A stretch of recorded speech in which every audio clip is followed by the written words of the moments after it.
సిద్దిపేట రైతులు మరో వినూత్న ఉద్యమానికి శ్రీకారం చుట్టారు. రైతులకు ఇచ్చిన హామీలు అమలు చేయాలని డిమాండ్ చేస్తూ పోస్ట్ కార్డు ఉద్యమం చేపట్టారు. సిద్దిపేట పత్తి మార్కెట్ యార్డు రైతులు, రాఘవాపూర్, చిన్నకోడూరు మండల మార్కెట్ యార్డు రైతులు స్వచ్ఛందంగా సీఎం రేవంత్ రెడ్డికి పోస్ట్ కార్డులు రాశారు. కాంగ్రెస్ పార్టీ ఇచ్చిన హామీలు అమలు చేయకపోవడంపై రైతులు ఆగ్రహం వ్యక్తం చేశారు. వరికి 500 రూపాయల బోనస్, 15,000 రైతు భరోసా, రైతు కూలీలకు 12,000, 2 లక్షల రుణమాఫీ, రైతు బీమా హామీలను వెంటనే అమలు చేయాలని పోస్ట్ కార్డుల్లో రాశారు. వర్షాలు రాక ఎండిపోయిన పంటలకు నష్టపరిహారంగా ఎకరాకు 25,000 రూపాయలు ఇవ్వాలన్నారు. ఈ హామీలన్నీ వెంటనే అమలు చేసి రైతులను ఆదుకోవాలని సీఎం రేవంత్ రెడ్డిని కోరారు. ఇచ్చిన హామీలు అమలు చేయకుంటే పార్లమెంటు ఎన్నికల్లో ఓటుతో గుణపాఠం చెప్తామని హెచ్చరించారు. అటు సిద్దిపేట రైతుల పోస్టు కార్డు ఉద్యమానికి బీఆర్ఎస్ ప్రజాప్రతినిధులు, రైతు నాయకులు మద్దతు తెలిపారు.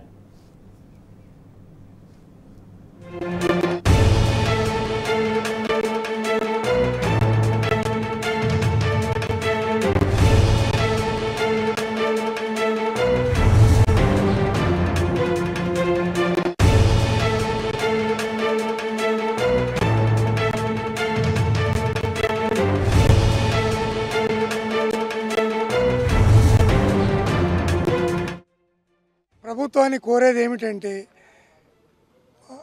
మేనిఫెస్టోలో ఇచ్చిన ప్రకారము ప్రతి పంటపై అనగా వడ్లపై 500 బోనసు, సన్ఫ్లవర్పై 500 బోనసు ప్రతి క్వింటాల్కు ఇచ్చుకుంటూ మాకు 24 గంటల కరెంటు, ఏ లోపం రాకుండా 2 లక్షల రుణమాఫీ కూడా అమలు చేసి మమ్మల్ని ఆదుకోవాలని నేను రైతుగా ప్రభుత్వాన్ని కోరుచున్నాను. ప్రభుత్వానికి ముఖ్యమంత్రి గారికి విన్నవించుకొని ఒక లెటర్ మాదిరిగా ఇచ్చినాము.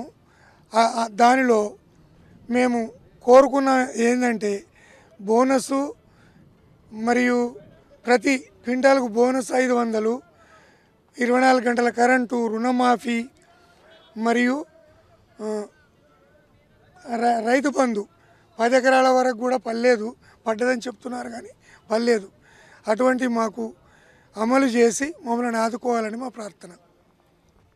రైతులకు పంట క్వింటాల్కు 500 బోనస్ ఇస్తామని అవి ఇవ్వలేదు. రుణమాఫీ ఇదివరకు చేయలేదు. 2 లక్షల రుణమాఫీ గెలవంగానే చేస్తామన్నారు. దాని కొరకు ఎదురు చూస్తుర్రు. అదే టీఆర్ఎస్ ఉండగా 6 నెలలకు ఒకసారి రైతు బంధు కంపల్సరీ వాడు. ఈ తాపకు మళ్ళీ సంవత్సరం అయినా ఈ పడేటట్టు లేవని మేము అనుకుంటున్నాం. రైతు మాఫీ లేదు, రుణమాఫీ లేదు, కరెంటు కొరత బాగుంది, సాగునీటి లేవు. రైతులకు కొనుగోలు టీఆర్ఎస్ ఉండగా ఒక్క ఇత్తు కూడా ఇక్కడ ఉండకుండా ఎంబడే కొనుగోలు అవి రైతులకు మేలు ఉంటుండే. వానవాడి అన్ని మొలకలు వచ్చి ఖరాబ్ అయినాయి. కాంగ్రెస్ గవర్నమెంట్